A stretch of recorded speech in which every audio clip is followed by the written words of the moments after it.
What happens when a man who can buy anything he wants meets a woman who sees everything he isn't?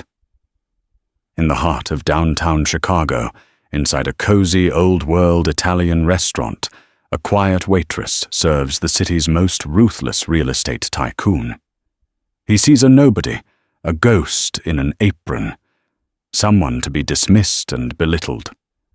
But he doesn't know who she really is. He doesn't know the secret she's hiding behind her tired eyes and polite smile. And he has no idea that by the time he finishes his overpriced steak, his world is about to be bought right out from under him. The scent of garlic simmering tomato sauce and old wood was Maya Reed's sanctuary. For 10 hours a day, 5 days a week, she wasn't the architect of Project Chimera, a revolutionary AI logistics algorithm currently in the final agonizing stages of a 9-figure acquisition by Microsoft. She wasn't the girl who had spent the last 6 years coding in a cramped Palo Alto apartment, fueled by instant noodles and a terrifyingly potent blend of ambition and desperation.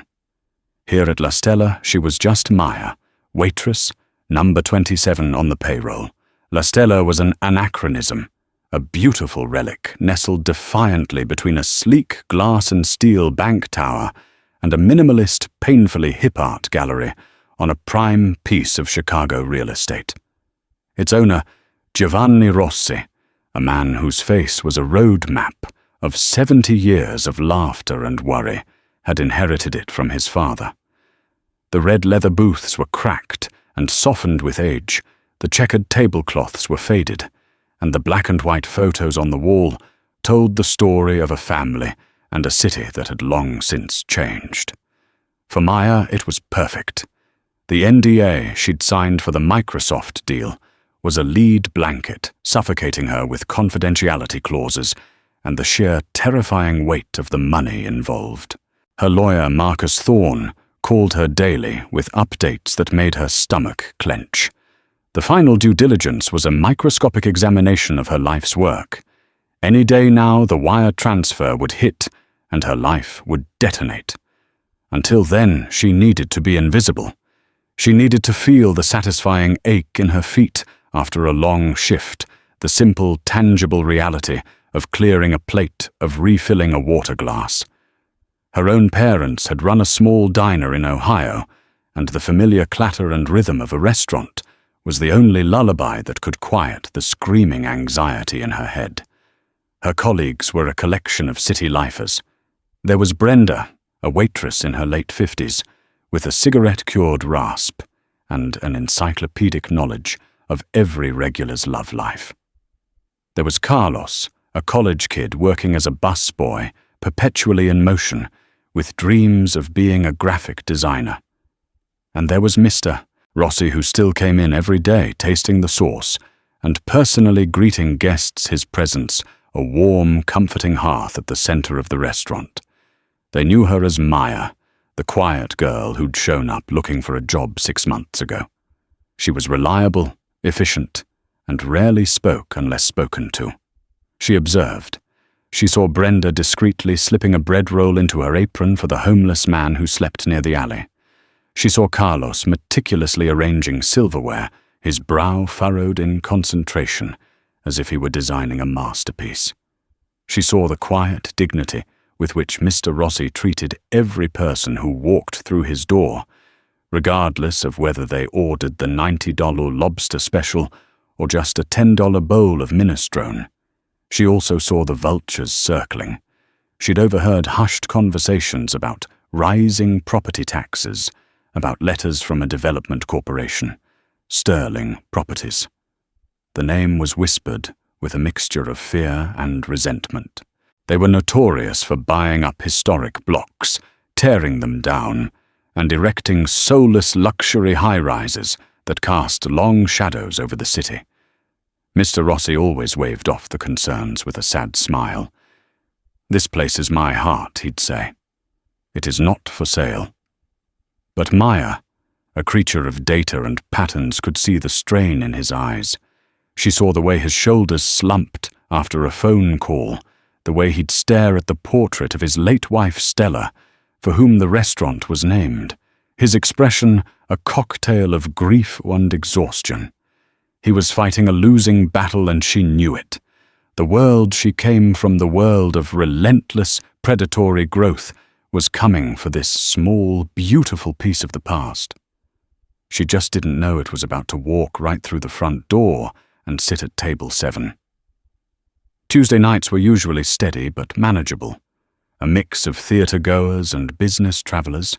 At 7:15 p.m., the bell above the door chimed, admitting a blast of chilly lake air and 2 men. One was tall, impeccably dressed in a tailored suit that probably cost more than Maya's entire student loan debt. The other man was shorter, carrying a briefcase, with the anxious, deferential air of an assistant. The tall one was Damien Sterling. Maya didn't know his name yet, but she recognized the type instantly. He didn't wait to be seated. He strode into the dining room as if he were inspecting a property he already owned, his sharp grey eyes sweeping across the room with a look of undisguised contempt. He pointed at table 7, a 4-top booth in the quietest corner.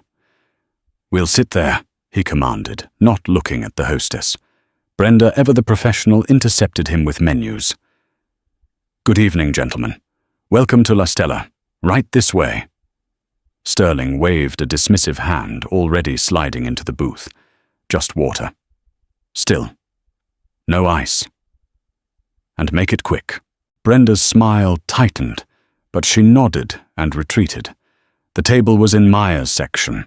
She took a deep breath, grabbing a notepad and 2 glasses. This was the part of the job she disliked, the part that reminded her of the venture capitalists who had looked her up and down, sizing her up before even listening to her pitch. "Good evening," she said, her voice soft, and even as she placed the water on the table. "My name is Maya. Can I get you started with something from the bar?" Sterling didn't look at her. He was scrolling through his phone, his thumb moving with aggressive speed. "I already said what I want. Are you deaf, still water? No ice. This has ice." He flicked a finger at the single pristine cube floating in his glass. It was Mr. Rossi's rule, 1 cube always, unless specified. A touch of class, he called it. "My apologies, sir. I'll bring you another one right away," Maya said, her voice betraying no emotion. She retrieved the glass, her movements economical and calm. His companion, whose name she later learned was Arthur, shifted uncomfortably. "Mr. Sterling, the appetizers here are supposed to be fantastic. The calamari. Arthur, are we here to eat, or are we here to work?" Sterling snapped, finally looking up from his phone, not at Arthur, but around the room. "Look at this place. It's a relic. God knows what's living in the walls. I can't believe Rossi is still holding out." Maya's blood went cold. Rossi. So this was him, the Sterling from Sterling Properties. She placed the new glass of water on the table, her hand perfectly steady. "Are you ready to order, or do you need a few more minutes?" she asked. Sterling sighed, a sound of profound, theatrical suffering. "Fine. Give me the New York strip, medium rare, if your chef knows what that is. And I want it charred on the outside, but red, not pink, on the inside. If it comes out pink, I'm sending it back. If it's overcooked, I'm sending it back. If it's even slightly tough, I'm sending it back. And a side of asparagus, steamed. No butter, no salt, just the vegetables. Do you think you can manage that?" Each word was a small, condescending dart. He was speaking to her as if she were a faulty piece of software, an idiot child. She met his gaze for a fraction of a second. His eyes were like polished stones, devoid of warmth or empathy. He wasn't seeing a person. He was seeing a function, an obstacle to his meal. A New York strip medium rare char outside Red Center. Steamed asparagus, no butter, no salt. "I understand," she recited calmly. She turned to Arthur. "And for you, Sir Arthur, looked like he wanted the floor to swallow him whole. I'll have the same. Please. Maya nodded and walked away, her back straight. She could feel Sterling's eyes on her, a dismissive glance, before he returned to the glowing screen of his phone. She entered the order into the terminal, adding a specific note for the chef, an old pro named Miguel, who had been with Rossi for 20 years. Table 7. Very particular. Please watch the temp. Over the next hour, Maya observed the man at table 7. He was a black hole of courtesy, sucking all the warmth and grace out of his vicinity. He sent the bread basket back because the crust wasn't audibly crisp. He complained that the ambient music, a soft collection of Italian folk songs, was distracting. He spoke to Arthur in a tone dripping with derision, publicly berating him for a mistake in a document they were reviewing. The steaks arrived. Maya watched as Sterling cut into his. He chewed one piece slowly, his expression one of intense scrutiny, as if judging a Nobel Prize entry. He swallowed. It's adequate, he pronounced, the highest form of praise he seemed capable of. For a moment, Maya felt a sliver of relief. But the reprieve was short-lived. The catalyst was not the food, but the wine. Or rather, the lack of it being immediately available. After finishing his meal, Sterling decided he wanted a drink. He didn't try to catch Maya's eye or raise a polite hand. He snapped his fingers. The sound cut through the low hum of the dining room. It was sharp, ugly, and imperious. Every head in the immediate vicinity turned. Brenda, who was at the next table, flinched. Maya, who was delivering a dessert, stopped in her tracks. She calmly placed the tiramisu on its table and walked over to Sterling. "Yes, sir. How can I help you?" A glass of the Sassicaia. 2015, he said, not looking at her. He was staring at Mr. Rossi, who was now standing near the kitchen entrance, his expression troubled. "Of course, sir. I'll check if we have that vintage," Maya said. L'Estella's wine list was good, but not exhaustive. A 2015 Sassicaia was a specific high-end request. She went to the bar. As she suspected, they didn't have the 2015. They had the 2016, a respectable vintage in its own right. She returned to the table. "Sir, I apologize, but we don't have the 2015. We do have the 2016 vintage, which is also an excellent year for—" Sterling cut her off, his voice rising in volume. "Is this a joke? Do you know what a wine cellar is? Or do you just keep a few dusty bottles of cheap Chianti in the back? Don't offer me the 16. If I wanted the 16, I would have asked for it." The public nature of his outburst was designed to humiliate. Maya felt a flush of heat creep up her neck, but her expression remained a mask of professional calm. "I'm very sorry we couldn't accommodate your request, sir. Is there anything else I can get for you?" "No. There is nothing else you can get for me," he spat. "This whole experience has been a waste of my time. The service is slow, the staff is incompetent, and the establishment is a joke." At that moment, Carlos, the young busboy, was clearing a nearby table. In his haste and nervousness under Sterling's toxic aura, a fork slipped from his tray and clattered onto the floor. It was a minor incident, something that happens a dozen times a night in any busy restaurant. Sterling whipped his head around. "What is wrong with you people? Can't you even clear a table without making a racket? You're useless." That was it. That was the line. Insulting her was one thing. Insulting the restaurant was another. But publicly berating a hard-working kid like Carlos over a dropped fork, that was unforgivable. Before Maya could speak, Carlos, who had a fiery temper beneath his quiet exterior, muttered just loud enough to be heard, "Jerk." Sterling's eyes narrowed into dangerous slits.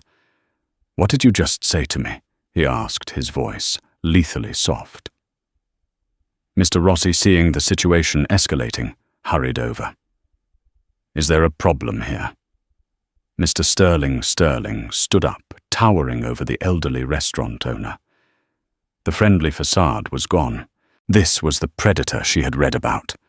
"The problem," Rossi Sterling sneered, dropping the formality, "is your staff. This boy just called me a jerk. And this one," he gestured dismissively at Maya, "doesn't know the difference between a premier crew and toilet water. This is the kind of amateur operation you're running. And you wonder why you're failing." Mr. Rossi's face paled, but he stood his ground. "My staff are good people." Carlos apologized to the gentleman. Carlos looked at the floor, his jaw tight. "He called me useless." Now Mr. Rossi insisted, his voice trembling slightly. "No," Sterling said with a cruel smile. "Don't have him apologize. Fire him. Fire him right now in front of me. Maybe then you'll start to understand the kind of decisive action required in business." Mr. Rossi looked from Sterling's cold, demanding face to Carlos's frightened, defiant one. He looked utterly defeated. "Mr. Sterling, please. He is a boy. He's an employee, and he's incompetent. Just like this entire crumbling mausoleum," Sterling said, his voice dropping. He leaned in closer to Rossi, his voice a venomous whisper Maya could just barely overhear. "I made you a generous offer for this property, Rossi. A final offer. You have until Friday to accept it. After that, I'll have my friends at the City Zoning Board condemn the entire block for urban renewal. Your choice. Take the money and walk away, or lose everything. Think about that." He threw a few $100 bills onto the table, far more than the check, a gesture not of generosity, but of contempt. He looked directly at Maya one last time. "And you," he said, "you should find a job you're actually qualified for. Maybe washing dishes. Somewhere you don't have to think." With that, he and a pale-faced Arthur turned and strode out of the restaurant, leaving a crater of silence in their wake. Mr. Rossi sagged against the table, looking 10 years older. Carlos looked like he was about to cry. Brenda was frozen, her hand over her mouth. Maya looked at the wreckage. She saw Mr. Rossi's trembling hands, the threat hanging over his head, the legacy of his wife about to be bulldozed for another glass tower. She felt the sting of Sterling's final insult, not because it hurt her, but because of its casual, unthinking cruelty. He didn't just want to buy a building. He wanted to crush the spirit of the people inside it. In that moment, something inside her shifted. The quiet observer, the woman hiding from her own life, vanished. In her place stood the architect of Project Chimera, a woman who had fought off corporate sharks, stared down skeptical investors, and built an empire from nothing but lines of code and sheer force of will. The deal with Microsoft wasn't just for 9 figures. After a last-minute bidding war with Google, the final number was $1.2 billion, and it had closed yesterday afternoon. The money was sitting in a newly created trust account waiting for a purpose. She looked at Mr. Rossi's defeated face, at the photo of Stella on the wall, at the warmth of the room that had been her shelter. Damian Sterling thought he could buy anything. He was about to find out he was wrong. Maya finished her shift in a state of cold, focused fury. She mechanically cleared tables, cashed out her final customers, and rolled her silverware, her mind 1,000,000 miles away. She said goodnight to a subdued Brenda and a guilt-ridden Carlos, whom Mr. Rossi had sent home early, with a reassuring pat on the shoulder. She paused by Mr. Rossi's office. He was sitting at his desk, his head in his hands, a stack of letters with the Sterling Properties logo visible on top. The sight solidified the knot of resolve in her stomach. She walked the 6 blocks to her small furnished apartment. The place was Spartan functional. A laptop, a second monitor, a bed, a chair. It was a waiting room, a place to exist, until her real life began. She ignored the blinking light on her answering machine, knowing it would be her mother asking why she hadn't called. She kicked off her comfortable, worn-out work shoes and sat on the edge of her bed. For a moment, the sheer audacity of what she was contemplating washed over her. It was insane. It was impulsive. It was the kind of thing people in movies did. But the memory of Sterling's sneer, the sound of his snapping fingers, the look of utter despair on Mr. Rossi's face, it was more real than any of the abstract billions sitting in her account. What was the money for anyway? For years the goal had been survival, then success, then freedom. She had dreamed of buying a house for her parents, of traveling, of starting a new, less stressful company. But was freedom just the absence of worry, or was it the ability to act? The power to draw a line in the sand and say, "No, you will not cross this." Sterling had called La Stella a crumbling mausoleum. He was wrong. It was alive. It was a sanctuary not just for her, but for dozens of people. It was a piece of the city's soul, and he wanted to extinguish it for profit. She picked up her phone. She didn't hesitate.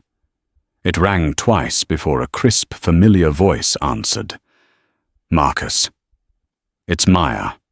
Maya, I was just about to call you. The final wire confirmations came through an hour ago.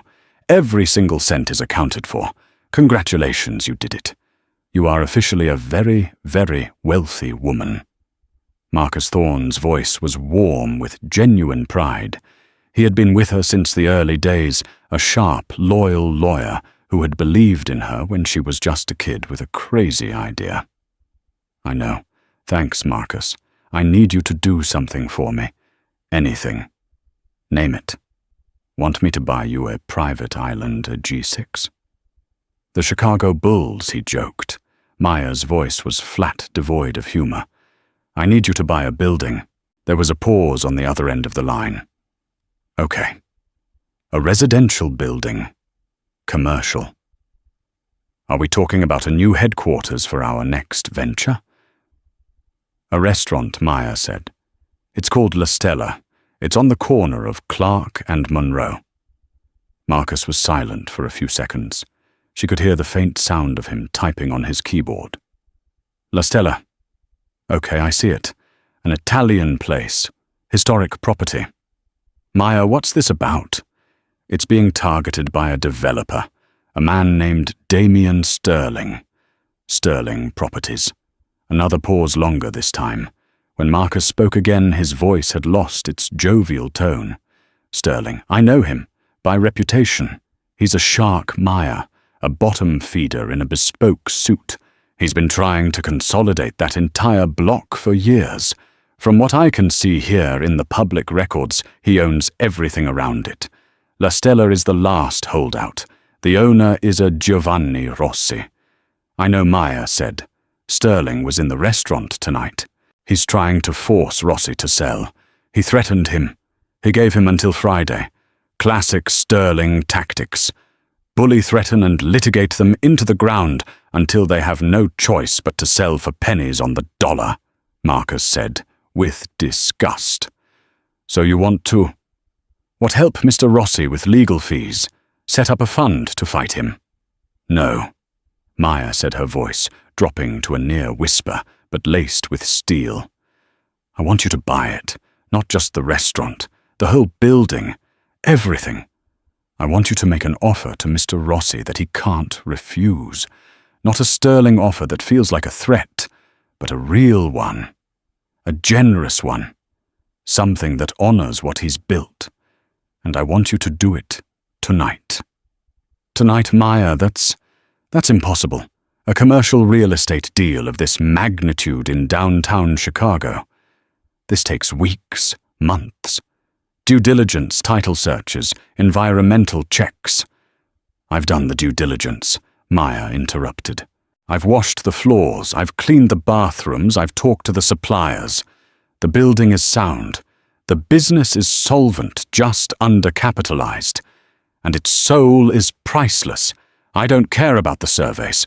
This isn't a financial investment, Marcus. It's a statement. Marcus was quiet. He knew her. He knew that when she used that tone of voice, her mind was made up. He shifted into problem-solving mode. Okay, he said, the adrenaline kicking into his voice. Okay, so we're doing this. A preemptive strike. We'd need to form a shell corporation immediately, a blind LLC to make the purchase. We can't have your name attached to it, not yet. Sterling would catch wind of it and try to torpedo the deal. We need to find Rossi now and get him to agree to an exclusive negotiation period before Sterling's lawyers get to him in the morning. He's at the restaurant. In his office. Maya said. How do you know that? Because I just left there an hour ago. I work there, Marcus. I'm a waitress. The silence on the other end of the line was absolute. Maya could picture Marcus sitting in his sleek, minimalist office, overlooking the city, trying to process what she'd just said. The billionaire tech genius who had just revolutionized global logistics was clearing tables at a pasta joint. You're a waitress, he finally said, his voice a mixture of disbelief and dawning understanding. Good Lord, Maya. Of course you are. Focus, Marcus, she said, pulling him back. What do you need from me? Authorization.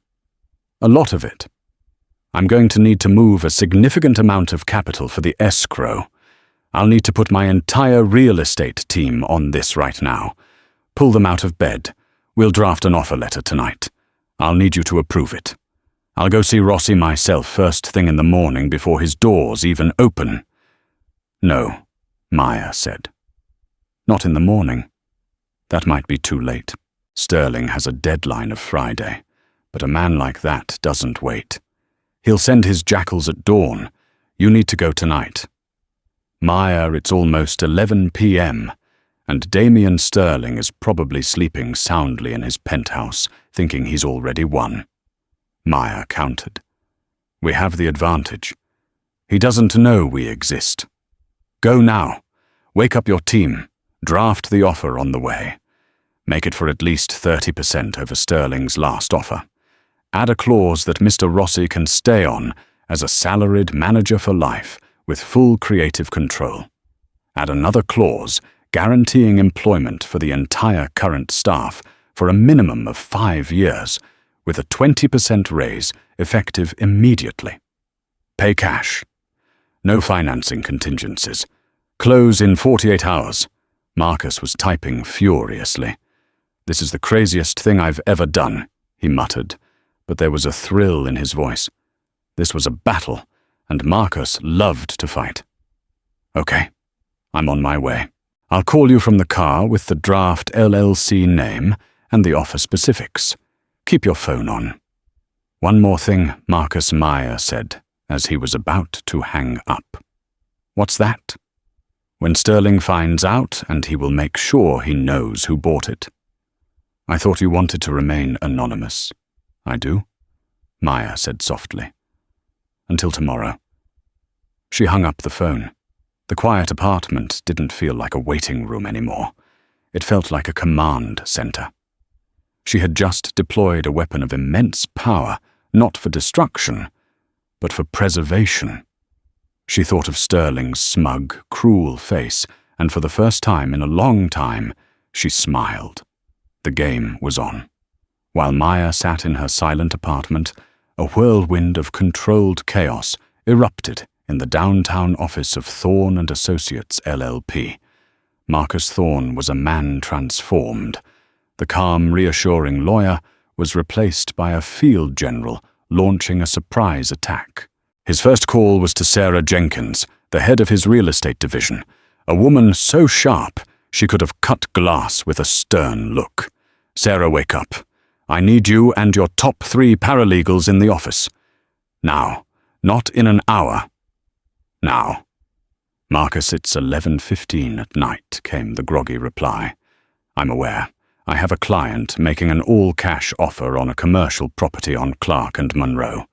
We need to create a new LLC draft, a purchase agreement, and I need to have it in my hand, ready to sign in the next 90 minutes. 90. Marcus, are you insane? Who's the seller? Who's the target? The target is a restaurant called La Stella. The seller is Giovanni Rossi. And the competition? Marcus paused for effect. Is Damien Sterling. The line went silent for a beat. I'm putting my pants on, Sarah said, and hung up. Next, Marcus called his finance guy, a wizard named David Chen, who could move 8-figure sums across continents with the ease of a man ordering a pizza. The conversation was brief and to the point. An escrow account needed to be established and funded within the hour. The source of the funds was the Chimera Trust. David, long accustomed to the eccentricities of high-net-worth clients, simply said, "Consider it done." As his sleek black sedan sped through the mostly empty Chicago streets towards his office, Marcus was on the phone with Maya dictating the terms. They settled on an LLC name, Hearthstone Holdings. It sounded solid, established, and faintly anonymous.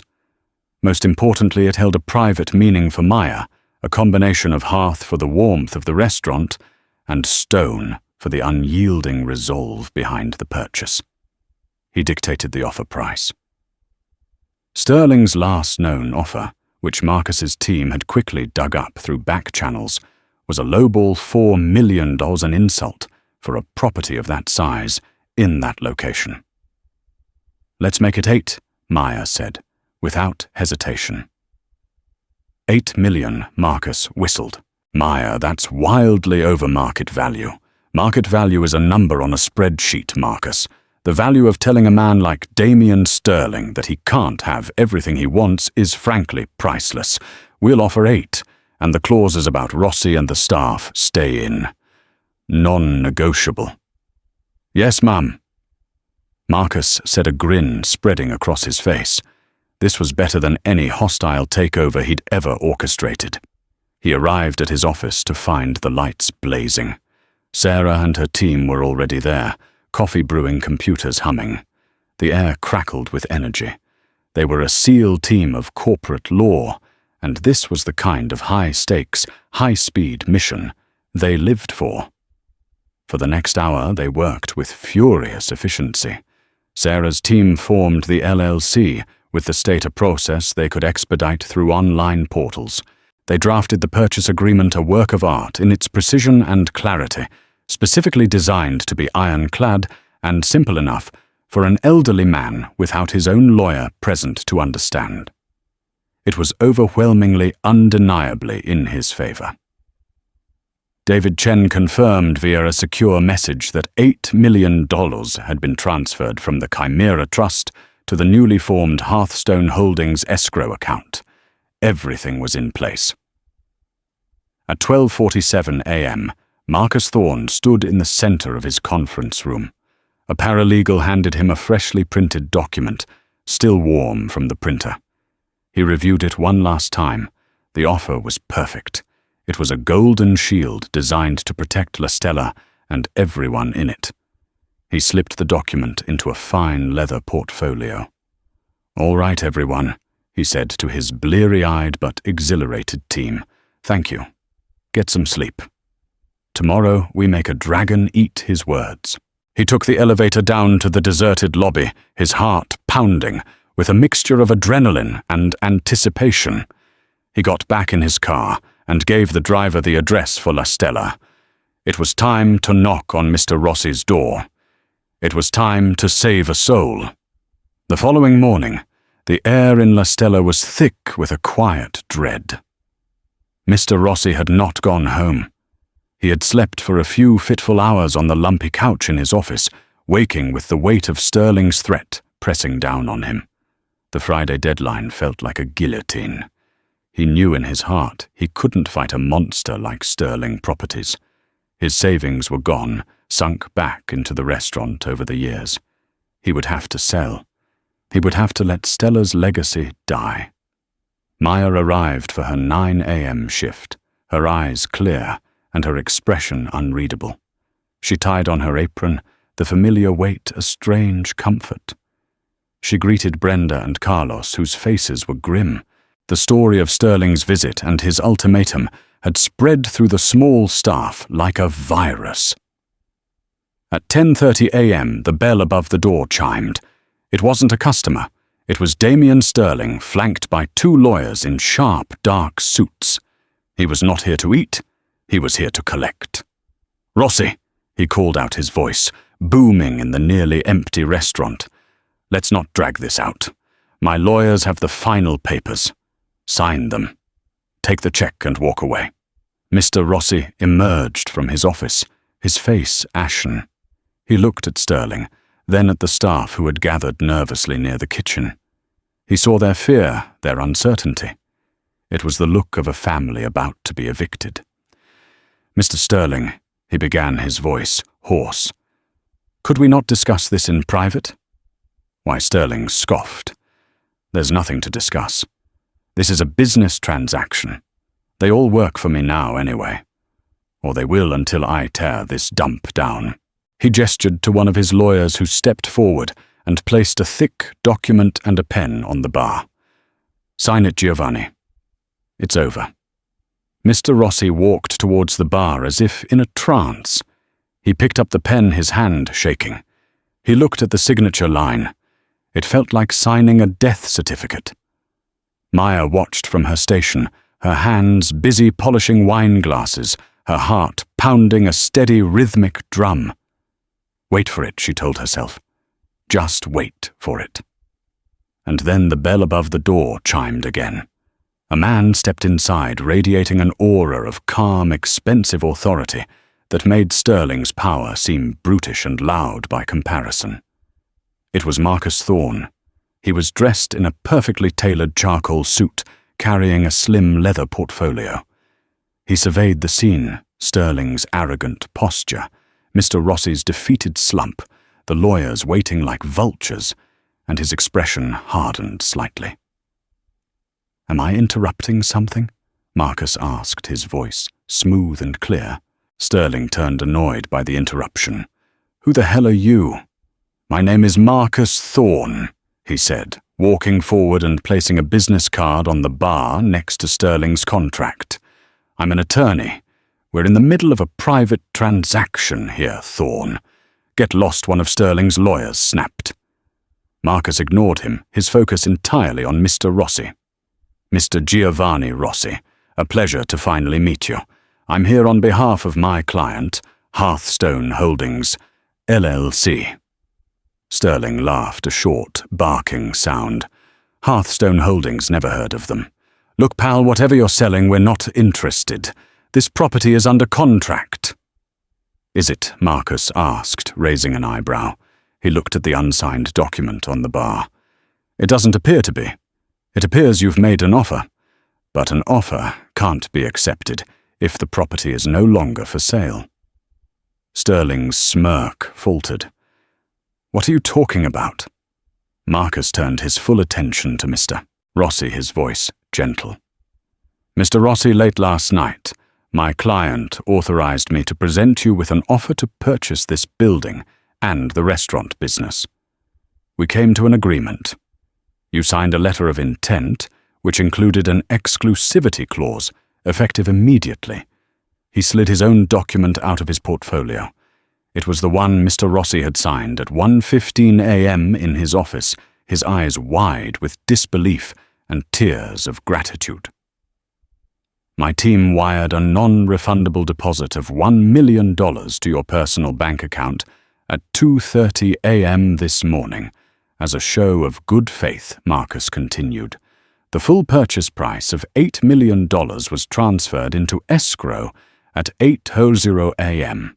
The title transfer was filed with the county clerk's office at 9:05 a.m. As of he checked his watch 1 hour and 25 minutes ago, Mr. Rossi is no longer the owner of this property. Hearthstone Holdings is." The silence in the room was absolute. Sterling's face had gone from arrogant to confused, to a dark, mottled red of pure fury. "That's impossible," he seethed. "No deal happens that fast." "Who is Hearthstone Holdings? Who is your client?" Marcus, smiled a cool, dangerous smile. My client is someone who believes in preserving beautiful things, someone who understands that the value of a place like this can't be measured in square footage, and someone who took great offense to the way you treated the staff here last night. Sterling stared at him, his mind racing, trying to figure out which of his rivals could have done this. Was it a competitor from New York, a foreign investor? Who is it? He demanded, his voice a low growl. I'll double their offer. I'll sue you. I'll sue Rossi. You can't, Marcus said simply. The deal is done. It's ironclad. And as for who my client is... He paused, and his eyes flickered past Sterling, towards the waitress who was calmly putting down her polishing cloth. Slowly, deliberately, Maya untied the strings of her apron. She folded it neatly and placed it on the bar. She then turned to face Damien Sterling. He stared at her, a flicker of vague recognition in his eyes. The incompetent waitress from the night before. He looked from her to Marcus, then back to her. A horrified, sickening wave of understanding washed over his face. No, he whispered. It can't be. Maya took a step forward, her gaze level and unwavering. You told me I should find a job I was qualified for, she said, her voice quiet, but carrying the weight of $1 billion verdict. So I did. I'm the new owner. Welcome to my restaurant. The fallout was a cataclysm of silence. Damien Sterling, a man whose voice could shatter the confidence of CEOs and bend city officials to his will, stood utterly neutered. His mouth was slightly agape, his sharp, predatory eyes now wide and blank with incomprehension. The world as he understood it had just been inverted. Power flowed from wealth, and wealth was a weapon to be wielded. Yet this waitress had just disarmed him with a quiet statement that defied all logic he held sacred. His 2 lawyers' men, paid handsomely to be unflappable, looked like lost children, their gazes shifting between the still composed figure of Maya and the imploding star that was their client. You Sterling finally choked out the single word, a testament to a universe turned upside down. It wasn't just a question, it was an indictment of his entire belief system. The gears in his mind spun furiously, searching for a logical explanation, a hidden angle. Was she the secret daughter of a rival, the mistress of a foreign oligarch, the possibilities warred in his head, each more outlandish than the last, because the simple truth was too absurd to contemplate? You're a waitress. I was... Maya corrected him, her voice holding no triumph, only a quiet finality. It was a privilege to work in this establishment. It gave me a unique perspective, a chance to observe what is truly valuable. It's an insight that seems to have eluded you.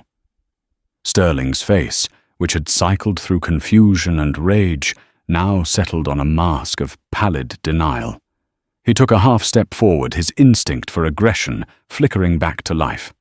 This is a trick, he snarled, his voice regaining some of its familiar, guttural timbre.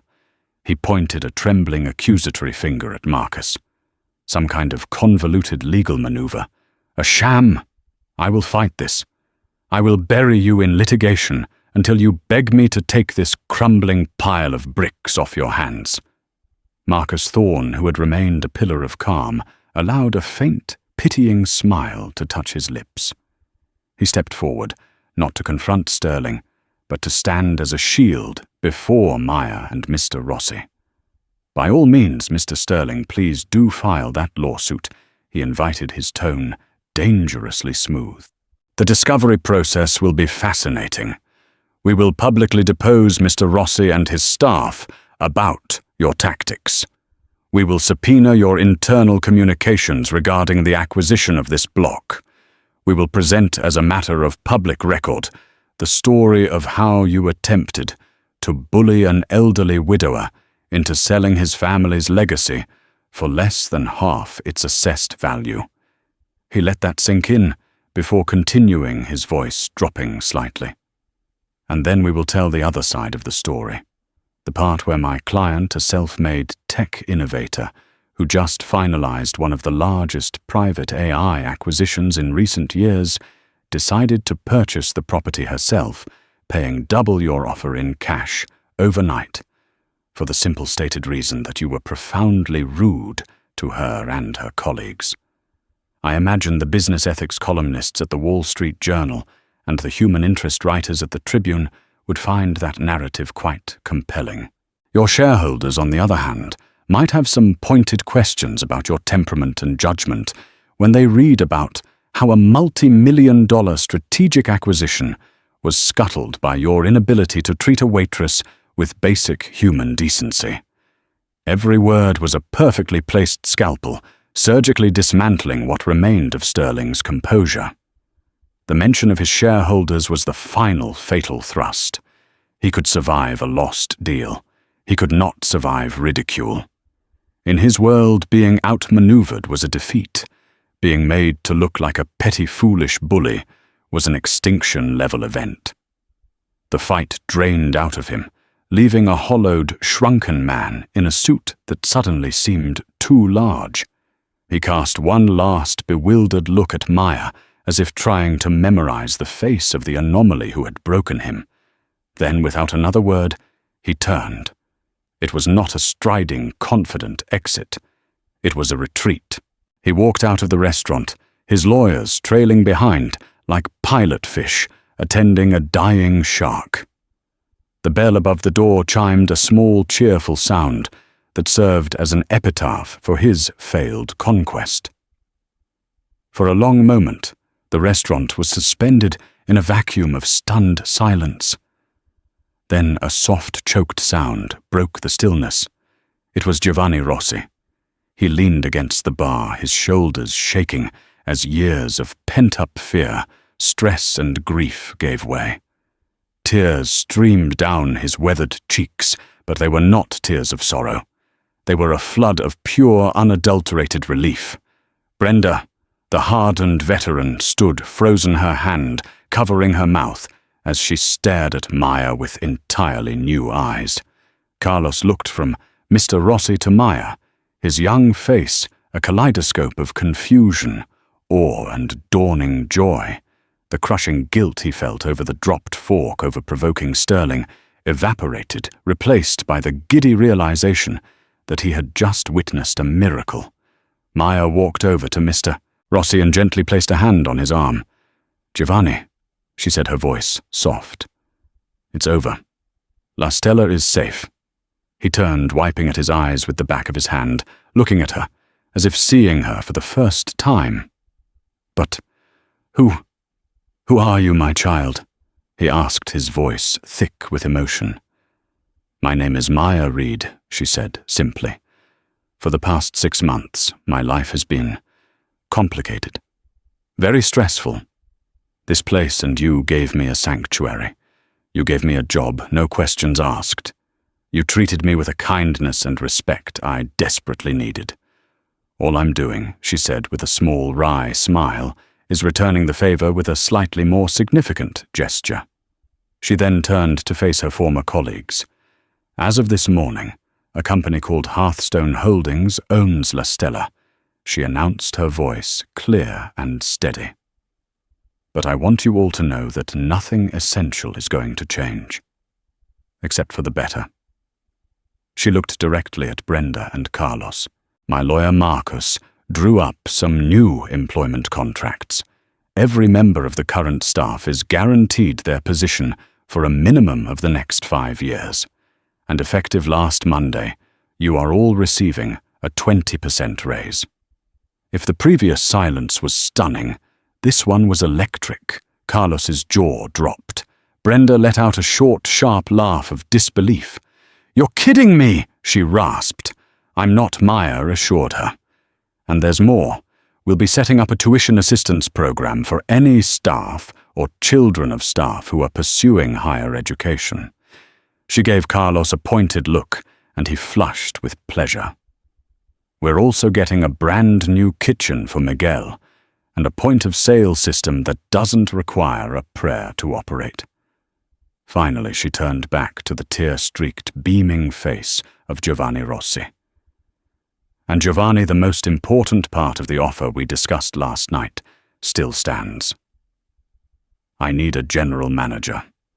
Someone who knows the soul of this place. The position is yours for as long as you desire it on a generous salary. You will retain complete control over the menu, the kitchen, the ambiance. Your family's name, your wife's name, is on the sign outside. My name is just on the deed. Your only job is to do what you've always done, keep the heart of La Stella beating. She paused, a glimmer of mischief in her eyes. And we will be undertaking some necessary renovations. New wiring, soundproofing, shoring up the foundation. And we will be building a proper climate-controlled wine cellar in the basement. I've already placed our first order. It's a case of 2015's Sassicaia. It should be here by Friday. It will be on the house. At that, a sound that hadn't been heard in La Stella for months erupted from Giovanni Rossi. It was a deep, full-throated laugh of pure joy. It echoed off the old wooden walls, chasing away the last shadows of Damien Sterling's visit. He enveloped Maya in a fierce, paternal hug, and for the first time, Maya Reed felt the full, tangible weight of what she had done. It was a weight that felt like coming home. In the weeks that followed, La Stella was reborn. The quiet dread was replaced by a bustling, joyful energy. The hushed sounds of electricians and plumbers mapping out a new future mingled with the familiar, comforting clatter of the kitchen. The staff moved with a lighter step, their smiles quicker, their pride in their work radiant. Maya, true to her word, became the establishment's quiet guardian. She traded her waitress apron for her laptop, setting up her new global headquarters at Table 7. From that corner booth, she managed the vast complexities of the Chimera Trust, took calls with world leaders in tech and finance, and sketched out the architecture for her next philanthropic venture, all while the comforting scent of garlic and simmering tomatoes filled the air. She had not just bought a restaurant. She had anchored her new, unimaginable life to something real, something with soul. She had faced down a titan, not with the brute force of wealth, but with the quiet, devastating power of purpose. And in the heart of a city that worshipped money, Maya Reed proved that true wealth wasn't about what you could buy, but about what you refused to let be sold. That's the incredible story of Maya Reed and La Stella. It's a powerful reminder that strength isn't always loud, and that true wealth has nothing to do with the number in your bank account, but everything to do with the character in your heart. It shows us that sometimes the most powerful person in the room isn't the one making the most noise, but the one quietly observing, waiting for the right moment to act. If this story inspired you or reminded you of the power of kindness and quiet strength, please give this video a thumbs up. It really helps the channel reach more people who need to hear stories like this. Share it with someone you think would appreciate it, and don't forget to hit that subscribe button and turn on notifications so you won't miss our next story. What did you think of Maya's decision? Let us know in the comments below. Thanks for listening.